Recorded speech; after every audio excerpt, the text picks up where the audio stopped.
Bismillahirrahmanirrahim. Assalamualaikum warahmatullahi wabarakatuh. Alhamdulillahi rabbil alamin. Wassalatu wassalamu ala asyrafil anbiya'i wal mursalin wa ala alihi wa ashabihi ajma'in. Raditu billahi rabba wa bil islami dina wa bi Muhammadin nabiyya wa rasulah. Rabbi shrah li sadri wa yassir li amri wahlul 'uqdatam min lisani yafqahu qawli. Allahumma ij'al jam'ana hadza jam'an marhuma wa tafarruqana min ba'dihi tafarruqan ma'suma. Kaum muslimin dan muslimat sidang jamaah subuh yang dirahmati Allah. Kita lanjutkan kajian tafsir surah Al-Baqarah ayat 97. A'udzu billahi minasyaitonir rajim. Bismillahirrahmanirrahim. Qul man kana aduwwan li Jibril fa innahu nazzalahu ala qalbika bi idznillah musaddiqan lima baina yadayhi wa hudaw wa busyra lil mu'minin. Ini penerjemahan itu. Yang datang penerjemahan apa? Tahu? Ada dapat Pak Endang? Oh enggak ya. Ya, enggak apa saya terjemahkan saja kalau enggak. Coba, tapi penerjemah tidak ada, buku tidak ada. Tapi nama apa kita terjemahkan saja ini. Qul ini namanya uslub khitabi. Jadi kita bagi-bagi nanti berapa kelompok dulu, kita potong-potong ayat ini sehingga mudah kita terjemahkan dan mudah kita pahami. Potongan yang pertama, Qul man kana aduwan li Jibril. Ini uslub khitabi. Allah berdialog dengan Nabi Muhammad sama seperti surah Al-Ikhlas, surah An-Nas, surah Al-Alaq. Qul a'udzu birabbil falaq. Qul a'udzu birabbin nas. Qul huwallahu ahad. Jadi namanya uslub khitabi. Artinya dialog Allah langsung, ya Muhammad, katakan kepada mereka, mereka itu siapa? Nah, kita munculkan di dalam tafsir. Mereka itu adalah ahbarul Yahud, pembesar-pembesar Yahudi. Jadi pembesar Yahudi, mereka mengatakan, katakan kepada mereka, man kana aduwwan li Jibril. Barang siapa yang musuh terhadap Jibril. Ya kan aneh juga ini, Pak. Ada sekelompok Yahudi, mereka musuh kepada malaikat Jibril. Ini ada apa sebenarnya? Ini kita potongan pertama dulu. Ini terjemahannya. Mereka itu benci kepada Jibril. Ada beberapa hal. Ada dua hal. Yang pertama, ini tafsiran yang pertama. Nabi Ibrahim alaihissalam punya dua anak. Nabi Ishak, Nabi Ismail. Keturunan para nabi itu semua dari anak Nabi Ishak alaihissalam, Nabi Yakub, kemudian Nabi Yusuf dan lain sebagainya, terus sampai ke bawah. Sampai Nabi Isa alaihissalam adalah keturunan Nabi Ishak. Jadi ketika nabi terakhir adalah keturunan Nabi Ismail, mereka mengatakan kami tidak mau terima. Kenapa? Jibril salah memberikan wahyu. Sebenarnya wahyu itu bukan ke Muhammad tetapi ke keturunan Bani Israel. Makanya kami benci kepada Jibril alaihissalam. Ini membuktikan apa? Mereka mengakui keberadaan malaikat Jibril. Walaupun mereka seperti itu, mereka mengakui keberadaan malaikat Jibril. Mereka mengakui melalui Taurat itu diturunkan oleh Jibril. Mereka mengakui kalau kitab-kitab samawi itu diturunkan melalui Jibril. Mereka juga mengakui Jibril itu yang menurunkan atas perintah Allah. Itu berurusan dengan angin, menghancurkan dan lain sebagainya. Ini tafsiran yang pertama. Tafsiran yang kedua ada di dalam tafsir Ibnu Jarir. Kenapa mereka benci ke Jibril? Ya, ini yang alasan yang kedua. Alasan yang pertama itulah tadi. Karena mereka dengki ke Nabi Muhammad dan mereka mengatakan Jibril salah menurunkan wahyu. Bukan untuk Muhammad, tapi untuk keturunan Bani Israel, untuk Nabi yang terakhir. Nah, ini alasan yang pertama. Alasan yang kedua, pada suatu hari Nabi Muhammad sallallahu alaihi wasallam itu ditanya oleh Abdullah bin Salam. Ini ada dalam hadis Imam Al-Bukhari. Pada suatu hari Abdullah bin Salam itu seorang Yahudi, seorang pembesar Yahudi, seorang alimnya Yahudi. Ya, kalau kita itu ulama ya, ulamanya Yahudi. Dan dia bertanya ke Nabi Muhammad sallallahu alaihi wasallam. Pertanyaan itu tidak akan diketahui kecuali oleh seorang nabi. Orang lain tidak akan tahu pertanyaan itu. Karena Abdullah bin Salam adalah seorang pakar Taurat. Dia tahu isi Taurat. Dia tahu isi Injil. Dan dia bertanya ke Nabi Muhammad untuk menjebak Nabi Muhammad apakah betul Nabi Muhammad itu nabi atau tidak. Maka 3 pertanyaan itu tidak bisa dijawab kecuali oleh seorang nabi. Ya. Apa pertanyaannya? Ya Muhammad, wa ma asyratus sa'ah? Awalu asyratus sa'ah. Ya Muhammad, tanda-tanda pertama kiamat itu apa? Tanda-tanda pertama kiamat. Karena kita biasanya dengar kiamat, terbang gunung ini, terbang itu. Kemudian wa idza syamsu kuwirat, matahari terbelah. Kemudian wa idzal ardu muddat, bumi ini diluruskan oleh Allah. Yang pertama sekali apa tanda-tanda kiamat? Apa yang ininya? Ya, ini pertanyaan Abdullah bin Salam. Dia ingin menjebak Nabi Muhammad di depan orang lain. 1. Pertanyaan kedua, ya Muhammad, makanan yang pertama sekali dimakan oleh penduduk surga itu apa? Ya, ditanya apa? Ini nanti ada dalam hadis Imam Al-Bukhari. Nabi Muhammad diam saja. Pertanyaan kedua ini, karena begini, di dalam ketika cerita tentang surga, minum ini, makan ini, yang pertama sekali dimakan apa itu? Yang makanan surga, sudah. Yang ketiga, kenapa bayi itu kadang-kadang lahir laki-laki, kenapa kadang-kadang perempuan? Dari mana kita tahu? Kok bisa kita tahu ini laki-laki, ini perempuan? Apa jawab Nabi Muhammad SAW? Akhbarani Jibril anifan. Jibril tadi sudah memberitahukan kepada saya 3 hal ini. Ya, 3 hal ini sudah diberitahukan kepada saya. Didengar oleh Abdullah bin Salam yang bertanya tadi. Kamu Jibril selalu. Kalau ada apa-apa selalu Jibril. Ada apa selalu Jibril. Saya perlu dari kamu bukan dari Jibril. Ya, setelah itu apa? Kata Abdullah bin Salam, saya benci kepada Jibril. Setiap ada masalah selalu Jibril. Dan ditanya, kenapa kamu benci ke Jibril? Jibril itu yang membuat rusak ini Jibril. Yang membuat ini apa? Jibril, semua Jibril. Ini kata Abdullah bin Salam. Maknanya Abdullah bin Salam, walaupun dia tidak mengetahui hal gaib, dia sudah tahu keberadaan Jibril yang menurunkan wahyu Jibril. Ini seperti ada di dalam kitab Al-Bidayah wa Nihayah. Itu yang dikarang oleh Imam Ibnu Katsir, Abu Fida. Apa kata beliau? Jibril semasa Nabi dan Rasul tidak ada lagi. Ya, tidak ada lagi Nabi dan Rasul. Jadi sudah habis. Rasul itu ditutup oleh Nabi Muhammad SAW. Jibril setelah tidak ada lagi Nabi dan Rasul, fahuwa mas'ulun birrihi warriyah. Itu Jibril bertanggung jawab terhadap angin kencang, angin bala atau angin rahmat, angin keberkahan. Maka kalau kita lihat nanti kaum Ad itu ditiup dengan angin laknat, berarti ada andil Jibril di situ atas perintah Allah.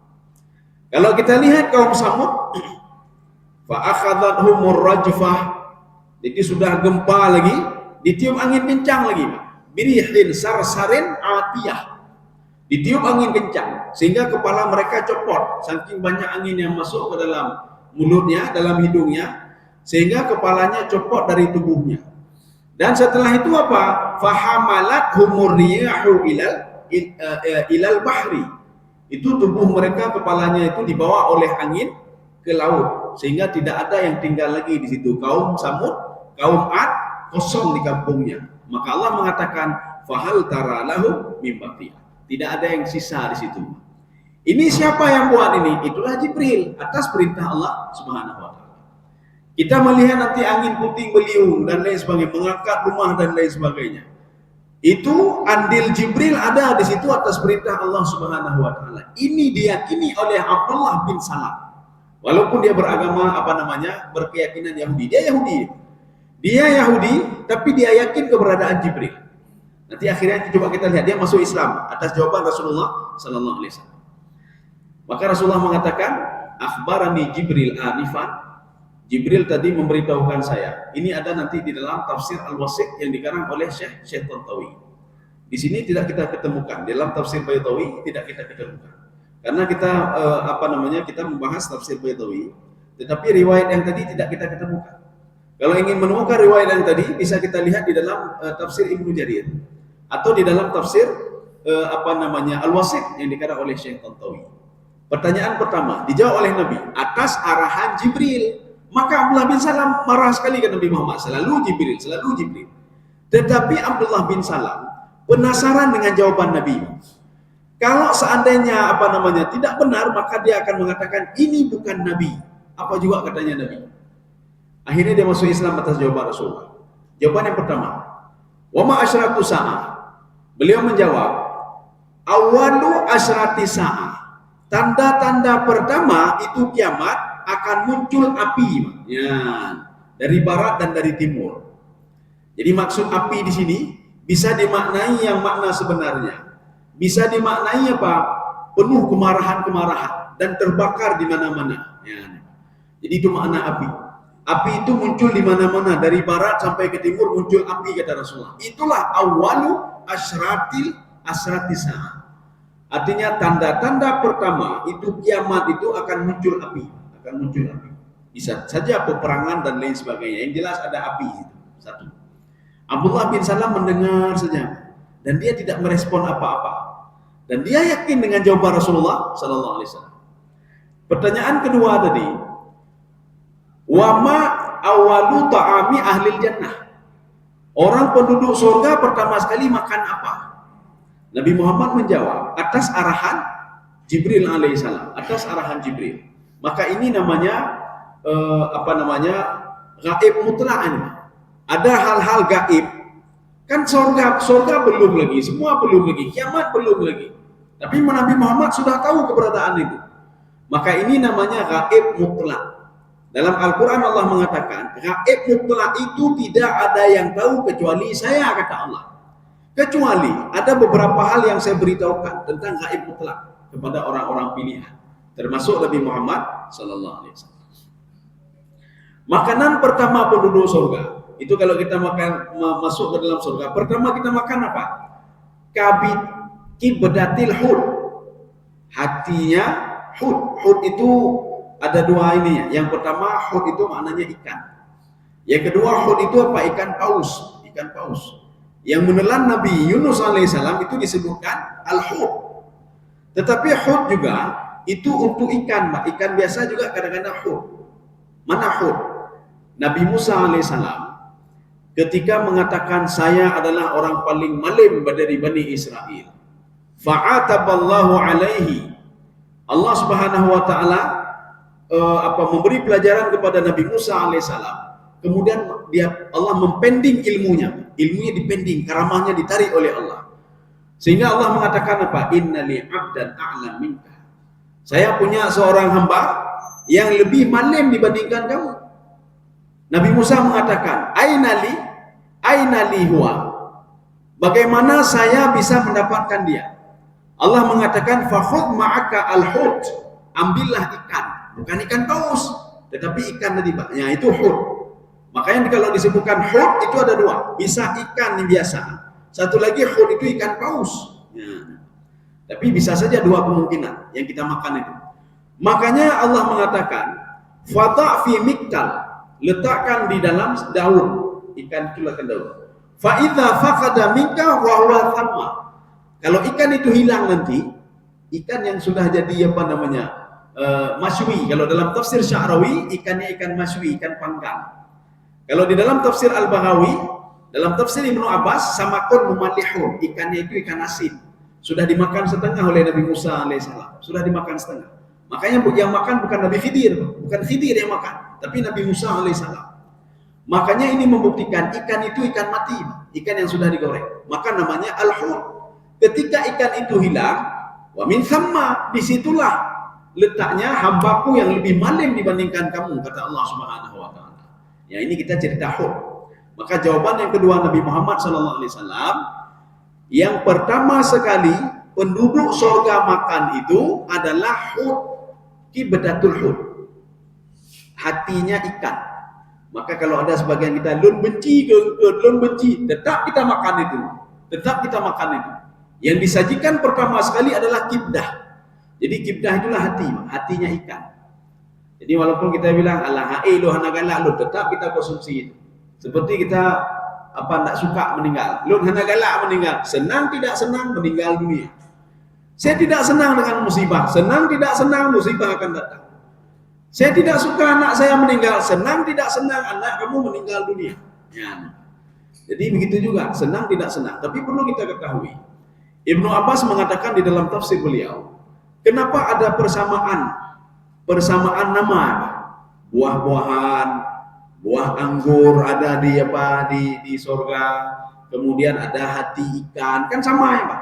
Dijawab oleh Ibnu Abbas, ya tasyabaha fi syakli wa yakhtalif fi ta'mi. Dia itu hanya namanya saja sama, tapi rasanya berbeda. Rasanya berbeda. Khamar itu namanya saja khamar, tapi rasanya berbeda ya Pak. Namanya saja khamar. Jadi al-khamru itu kalau kita lihat dari segi bahasa, khamar itu apa? Setiap orang minum khamar itu otaknya sudah ini Pak, ya kaji Pak. Jadi khamar surga itu ketika seorang minum, ini makna khamar yang pada makna dasarnya, makna dasar khamar, dia lupa diri. Jadi maknanya saking nikmatnya khamar, ini kita cerita surga bukan cerita ini. Kalau dunia, saking memabukkannya khamar seorang tidak tahu diri lagi. Itu thoro, ya, dia bahkan sudah lupa diri. Tetapi kalau khamar di surga, saking nikmatnya, dia sudah lupa banyak nikmat yang lain selain minuman itu. Ya, ini maka dikatakan dengan khamar. Ya. Jadi makanya Ibnu Abbas mengatakan, ya tasyabaha fil ismi wa yakhtalif fit ta'mi. Dia namanya saja serupa, tapi rasanya berbeda. Namanya saja serupa. Nanti di surga itu ada dipan-dipan, tempat seorang duduk. Kita terbayang, oh lagi lu jauh Eropa, lagi sama lagi. Seperti saya pergi ke Eropa, saya pergi ke Italia, ke Australia, sama lagi memang. Namanya saja sama Pak. Tetapi apa? Rasanya berbeda, tempatnya berbeda. Seperti kita dengar naik mobil, mobil sama.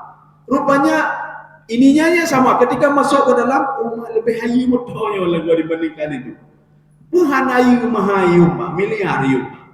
Kalau mobil kita puluhan juta memang. Jadi artinya apa? Namanya saja sama mobil. Tetapi ketika masuk berbeda Pak. Ya, kaum muslimin sedang jamaah yang dirahmati Allah. Abdullah bin Salam dia mendengar saja Pak yang Rasulullah ucapkan. Kemudian yang terakhir, Abdullah bin Salam bertanya, ya Muhammad, kenapa bisa ada laki-laki dan perempuan? Dari mana kita tahu nanti dia akan lahir laki-laki, akan lahir perempuan? Ini jawaban ini tidak diketahui kalau menurut tafsir Al-Wasif ilan Nabi, kecuali Nabi Muhammad sallallahu alaihi wasallam. Apa jawab Nabi?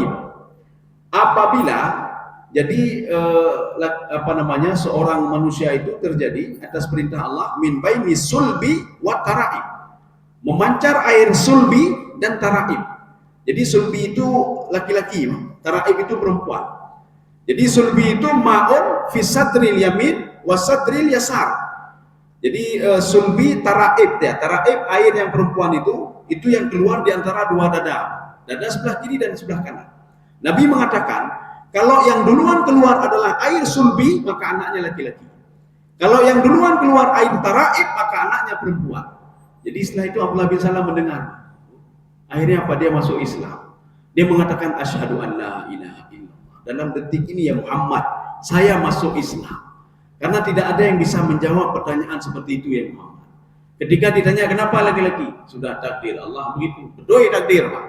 Tetapi Nabi Muhammad mengatakan idza infajarat as-sulbi, kalau air sulbi duluan keluar, fawalat kata Rasulullah.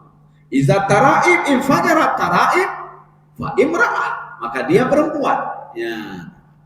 Kaum muslimin sedang jamaah yang dirahmati Allah. Jadi makanya ini alasan kenapa qul ya Muhammad, katakan jangan benci sama Jibril. Jangan benci sama Jibril, Pak. Jangan benci sama Jibril. Jadi makanya ayat ini diturunkan untuk ini banyak sekali kalau kita lihat di dalam beberapa literatur tafsir. Kita lihat di dalam asbabun nuzul. Ini ayat ini banyak sekali. Ada yang mengatakan ini untuk Abdullah bin Salam. Ada yang mengatakan tidak, ini untuk kelompok Yahudi yang mereka benci kalau Nabi Muhammad itu menjadi seorang nabi dan rasul. Jadi makanya mereka itu sebenarnya marah ke Jibril gara-gara apa? Dengki sama Muhammad saja, Pak. Dengki untuk Nabi Muhammad. Maka kata Syekh At-Tantawi, beliau mengatakan, dengki itu awal penyakitnya. Kalau seorang sudah ada penyakit dengki di dalam tubuhnya, maka itu berbahaya sekali. Dia akan benci kepada semua orang. Yang menyona, lah mati. Orang lain baru beri mobil, dengki. Orang lain naik jabatan, tutahnya. Ini penyakit, mah. Kalau sudah ada penyakit dengki ini, dia tak mau terima, semuanya tak mau dia terima. Termasuk nasihat dari orang yang dia dengki tadi, tak mau dia terima. Mereka tidak mau terima, walaupun itu benar. Mereka yakin dengan Al-Quran, itu kebenaran. Tapi gara-gara dengki kepada Nabi Muhammad, Quran tak mau dia dengar lagi. Karena mereka dengki ke Nabi Muhammad SAW, maka ucapan Nabi Muhammad pun tak mereka dengar. Jadi makanya menyetiput dengki kita hilangkan. Ini kalau dalam konsep Imam Al-Ghazali. Jadi kata beliau begini, bukan Imam Ghazali saja, nanti bisa dalam kitab Mukasyaful Qulub, ya beliau juga, Imam Ghazali juga. Atau nanti ada dalam kitab Rasail Al-Ghazali, punya Imam Ghazali juga. Kalau ingin menghilangkan penyakit hati, ya kan penyakit hati. Seorang itu lebih susah penyakit hati dibandingkan penyakit fisik. Kalau fisik, sakit ini jauh dokter. Lu kata sakitnya operasi, habis operasi istirahat, tak boleh. Malun sakit sakitnya, je ubat, boleh. Tapi kalau sakit hati, ya tak boleh. Menyodengki gitu, tak boleh. Makanya yang bisa menyembuhkan itu kita sendiri. Ya, bagaimana caranya? Jadi doktor boleh katanya, tajak pada doktor hanya dengar. Nyo hati mendak tu sampai dulu saya. Jauh ubat dengar je, Pak. Ubat dengar. Sebentar lagi kata dengar karena masalah ni. Atau baru bangun tidur, nah masalah lah, Pak. Karena baru bangun tidur sudah masalah lagi. Minum obat tidur lagi, dengar lah, Pak. Tak ada solusi apa-apa. Maka kata Imam Al-Ghazali, cabutlah kalau kamu ingin tenang hatimu dengan mencabut sifat dengki itu, yang lain ikut semuanya. Kita ada sifat apa? Sum'ah itu begini. Ketika kita bersedekah supaya didengar oleh orang lain. Lu mau sedekah. Yang sum'ah yang baik. Jadi artinya apa? Dia bersedekah senang sekali kalau didengar oleh orang lain. Dia bersedekah takabur lagi, Pak. Ini kalau bukan gara-gara saya, tidak bisa seperti ini. Ya, ini kan gara-gara lon, karena lon aja berat. Menyuhana lon panina binawan. Kalau saya enggak bukan gara-gara saya enggak seperti ini. Ini kan gara-gara ilmu saya. Ini kan gara-gara jabatan saya. Ini kan gara-gara duit saya, ya, Pak. Kaum muslimin sidang jamaah yang dirahmati Allah Subhanahu wa taala. Jadi makanya itu sifat takabur atau riya, ya, Pak. Riya dalam beribadah. Jadi riya itu supaya dilihat oleh orang lain, kalau sum'ah supaya didengar oleh orang lain. Semua penyakit ini bisa hilang dengan satu syarat saja. Dengki itu saja kita cabut. Kalau kita cabut dengki, yang lain ikut semua, Pak. Lain ikut semua.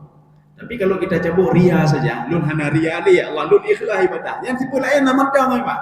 Sum'ah masih ada, takabur masih ada, dengki masih ada. Maka dengki dulu kita cabut. Ketika kita mencabut dengki, itu lain tak ada lagi, Pak. Jadi dengki itu dari mana kita tahu dengki, Pak? Dengki itu sebenarnya hati kita ini canggih sekali.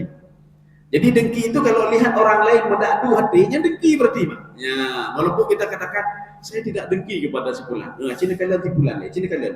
Kita lihat di bulan. Mendadu hati, Pak, yang berarti dengki ini. Maka kalau ingin menguji kita dengki atau tidak dengki kepada pimpinan kita, kepada siapa saja, teman kita, kolega kita, ingin menguji, saya dengki apa enggak kepada pimpinannya? Lihat pimpinan, Pak, jangan lempok. Ketika melihat beliau, kita begini-begini, mendadu, berarti dia dengki kayaknya. Ketika kita melihat tetangga kita, dia beli mobil baru, beli ini baru, jet rumah baru dan lain sebagainya, kita lihat, mendadu hati, Pak, berarti kita dengki kepada si fulan. Tapi kalau tidak ada apa-apa, kita lihat itu biasa saja, berarti dengki kagak ada. Makanya untuk menguji dengkinya pedung persen titik rojak ni Pak kanan ni. Mah bedak dulu tegas sana, yang lebih terpersen. Tengok zikir lah Pak. Jalan Pak. Omanya setengah bedak dulu, berarti tinggal 50% titik Pak. Besok begitu lagi terus berzikir untuk menghilangkan sifat dengki ini. Lihat lagi teman, oh tidak ada lagi, sudah tenang hati saya melihat si fulan, berarti dengki kagak ada. Makanya ingin melihat dengki tidak dengki, itulah lihat orang yang kita nggak senang itu, apakah mendak tuh hati? Kalau mendak tuh hati, berarti kita dengki pada si fulan. Ya. Ini sudah, ini artinya apa? Kalau nanti bapak dan ibu-ibu sekalian itu melihat beberapa literatur kita tafsir atau asbabun nuzul, kok bisa beda-beda? Memang banyak sekali, Pak. Jadi banyak sekali. Ini tentang ayat ini. Ada yang pertama cerita mereka dengki ke Nabi Muhammad. Makanya mereka gara-gara dengki Nabi Muhammad, yang membawa wahyu ke Muhammad mereka juga nggak senang, yaitu Jibril. Ya. Kemudian ada juga yang ini benci gara-gara bertanya ke Nabi Muhammad. Nabi Muhammad mengatakan, Jibril sudah memberitahukan saya. Nah, saya benci Jibril selalu Jibril. Ya. Nanti ada juga yang lain lagi, Pak. Ya, jadi artinya apa? Nanti banyak kita lihat. Jadi gara-gara kita tahu satu ilmu saja kita sudah membantah orang lain, tidak benar itu, bukan seperti itu. Ya, jadi ini banyak nih, bukan dua saja. Bahkan ada beberapa pendapat yang cerita tentang asbabun nuzul ayat ini. Sekarang kita lanjut yang kedua, potongan yang kedua. Qul man kana aduwan li Jibril. Ya, sebelum kita lanjut, itu Jibril itu ada beberapa bacaan. Jibril, Jibrail, Jibrail. Ya, sehingga orang-orang barat itu Gabriel, ya Gabriel itu ini kalau kita melihat dalam lisanul Arab itu kamus Arab itu memang sudah muktabar kamus itu.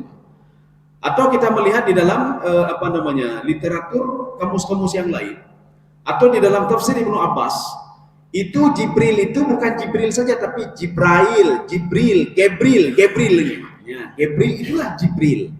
Makanya sebagian mereka itu karena senang dengan nama Jibril, ada yang membenci juga Jibril, senang ke Jibril sehingga menamakan anaknya Gabriel, itulah Jibril. Ya, Jibril alaihissalam. Sekarang potongan yang kedua. Fa innahu nazalahu ala qalbik. Ini cerita tentang Jibril. Wahai Muhammad, katakan kepada yang benci kepada Jibril, ya sebenarnya Allah bukan itu yang Allah ingin katakan. Yang benci kepadamu, yang benci kepada Al-Quran, sehingga dia benci kepada Jibril. Dia pada hakikatnya benci ke Nabi Muhammad. Gara-gara benci dengki Nabi Muhammad, dia juga benci ke Al-Quran. Dia juga benci ke Jibril alaihissalam. Lagi urut minau.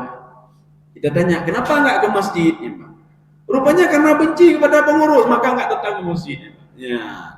Rupanya setelah disuruh sini, saya benci ke masjid. Rupanya bukan ke masjid bencinya, benci kepada pengurus masjid benci. Gara-gara itu kena sampai maka saya nggak mau ke masjid. Ya, ini begitu juga. Gara-gara dengki ke Nabi Muhammad, Jibril kena. Saya benci kepada Jibril musuh saya. Saya benci kepada Al-Quran. Padahal intinya benci kepada Nabi Muhammad sallallahu alaihi wasallam. Ya Muhammad katakan, fa innahu nazalahu ala qalbik. Jibril itu kenapa benci ke Jibril? Tahu nggak Jibril? Kasih tahu kepada mereka. Ini namanya inna isbat. Inna isbat untuk apa? Untuk menguatkan supaya manusia tidak ragu-ragu. Ini namanya khabar talabi.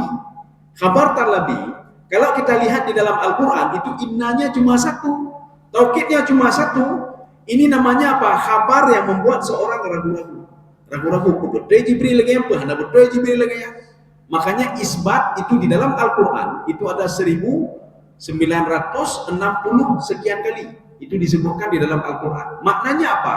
Hampir sepertiga ya dari 6.000 sekian, hampir sepertiga ayat Al-Quran diragu-ragukan oleh manusia. Dia pegudai pengan. Maka isbat dengan inna itu sampai dengan 1960 sekian.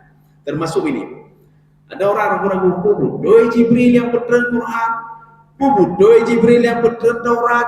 Apa betul Jibril yang turunkan Injil kepada Nabi Isa alaihissalam? Maka dijawab oleh Allah fa innahu. Ya. Ini namanya fa tafri' namanya atau fa ifsah namanya. Apa itu fa tafri'? Ya ta'allaqu bima qablahu. Dia berhubungan dengan kalimat sebelumnya yang diragukan oleh mereka kalau Jibril menurunkan Taurat, menurunkan Injil, menurunkan Al-Quranul Karim, menurunkan Suhuf Ibrahim kepada Nabi Ibrahim alaihissalam. Maka untuk menutupi itu supaya tidak ragu, maka Allah mengatakan fa dengan fa tafri kembali kepada belakang. Untuk menguatkan lagi supaya tidak ragu, maka ada inna fa innahu nazzalahu ala qalbi. Ya Muhammad, Jibril itu secara terus turun. Dia terus menurunkan wahyu Al-Quran kepada engkau. Maka yang membuat Nabi Muhammad seperti itu dengan izin Allah Subhanahu wa taala adalah Jibril alaihissalam. Nabi bisa menghafal Quran, Nabi bisa tahu isi Al-Quran dan lain sebagainya. Maka Allah mengatakan pada Nabi Muhammad, ini juga pelajaran kita, jangan buru-buru istilahnya. Allah mengatakan la tuharrik bihi lisanaka lita'jala bihi. Ya Muhammad, jangan buru-buru untuk memahami Al-Quran. Biasa-biasa saja, santai saja. Ya, jadi jangan buru-buru. Makanya di dalam Imam Syaukani mengatakan, sistem Jibril mengajarkan Al-Quran kepada Nabi Muhammad. Yang pertama apa? Faqara'ahu. Jibril membaca ayat itu. Wa bayanahu, menjelaskan maksud ayat itu. Wa fasarahu, menafsirkan ayat itu. Baru ketika Nabi masuk ke dalam otak Nabi, Nabi sudah tahu semua. Ayatnya dihafal, tahu Nabi apa maksudnya, tahu Nabi apa tafsirannya, tahu Nabi apa asbabun nuzulnya lagi. Ya. Jadi artinya jangan buru-buru. Yo buru-buru baca, salah kita baca, sudah salah kita baca, ditanya. Yang baca tadi apa? Nah, tahu pokoknya sudah baca Quran kata mak, kan hebdoju dan yang isinya apa? Oh, yang baik dan yang tahu. Yang penting kalian lu baca. Walaupun bisa juga kita baca Al-Quran, kita sudah dapat pahala. Tetapi Allah mengatakan la tuharrik bihi lisanaka lita'jala bi. Jangan buru-buru ya Muhammad, ini bisa ini cepat-cepat. Jangan buru-buru, pelan-pelan saja. Kalau pelan-pelan, nah maka di dalam Al-Quran begini. Alladzina jahadu fina lanahdiyannahum subulana. Orang yang bermujahadah ingin dekat denganku, kata Allah. Orang yang bermujahadah ingin dapat karamah dariku. Orang yang bermujahadah ingin dapat kecintaan dariku, kata Allah. Betul-betul dia lakukan. Lanahdiyannahum subulana, akan saya berikan petunjuk kepada dia. Saya permudah dia untuk bisa dekat denganku, kata Allah Subhanahu wa taala. Jadi jangan buru-buru. Nyobuji ke malim dalam bidang pun akidah lu malim fikih lu malim mendung buji mendung pelan-pelan kata Allah. Jadi pelan-pelan, belajar pelan-pelan. Untuk apa ilmu banyak tapi tidak kita amalkan? Maka lebih baik kata Rasulullah, barang siapa man amina, barang siapa yang mengamalkan ilmu yang dia ketahui walaupun sedikit. Hari ini dia tahu apa? Oh, takbiratul ihram begini, oh ini begini. Ilmunya sedikit baru dia tahu cara berwudu begini. Maka Allah akan mewahyukan ilmu kepada dia malam ya'lam. Ilmu yang belum dia ketahui akan diberitahukan oleh Allah kepada dia.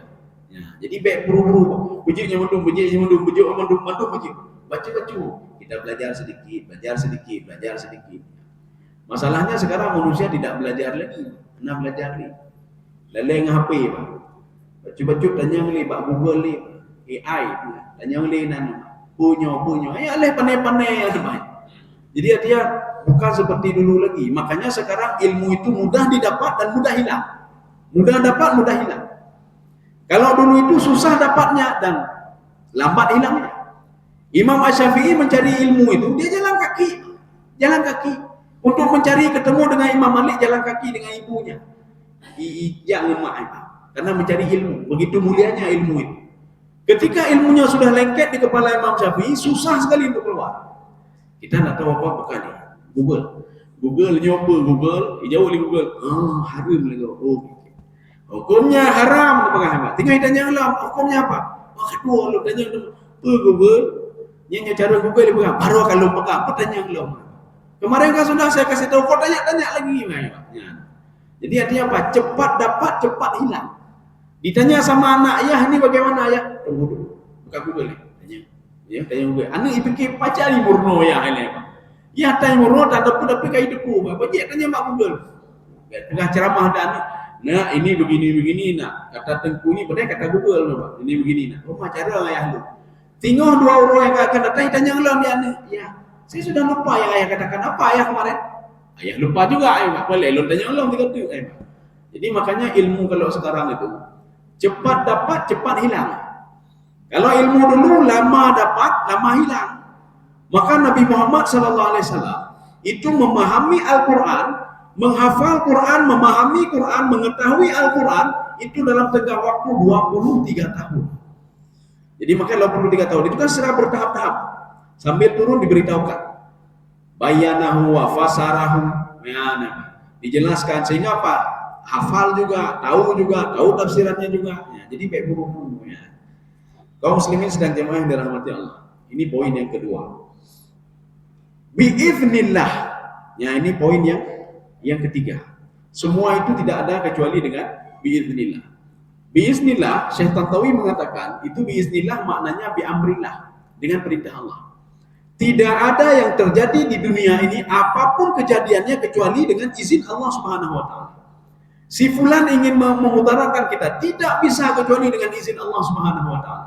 Maka orangnya mengaude. Kalau dia sudah dekat dengan Allah, dia dekat dengan Allah. Mungkin sudah pernah kita kaji. Oh di kajian tasawuf ya, jadi bukan di sini. Kalau ingin dekat dengan Allah lakukan 3 hal. Kalau ingin dapat kita ingin dapat pahala, ingin dekat. Ini 3 bisa kita dapati dengan 3 hal. Ya, memang. Tapi bukan kita kaji di sini tidak. Ini kajian tasawuf nanti. Kaum muslimin sedang jemaah yang dirahmati Allah Subhanahu wa taala. Artinya semua itu biiznillah. Arti biiznillah dengan izin Allah, dengan perintah Allah Subhanahu wa taala. Satu kampung dihancurkan oleh Jibril, tidak bisa Jibril menghancurkan kecuali dengan perintah Allah. Satu kampung tidak jadi diazab oleh Jibril dengan perintah Allah. Maka Allah memberikan kata kunci. Kalau kampung kalian atau diri kalian sebentar lagi akan diazab, lakukanlah 2 hal. Maka azab itu tidak akan jadi diturunkan oleh Allah Subhanahu wa taala. Maka diajarkan oleh Allah. Apa itu? Ini dalam surah Al-Anfal. Ma yaf'alullahu bi'adzabikum in syakartum wa amantum. Ada 2 hal yang membuat azab itu tidak jadi turun.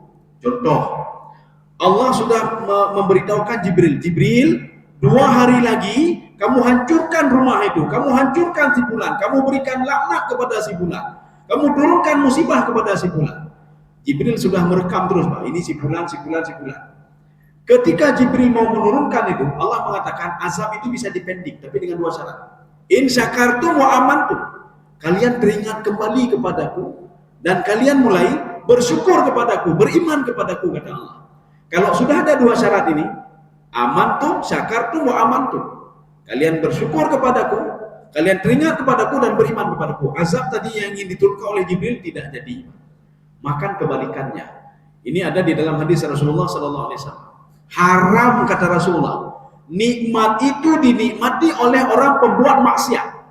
Ini dalam catatan tanda kutip. Maksud haram tadi apa? Tidak berkah. Makanya mana contohnya?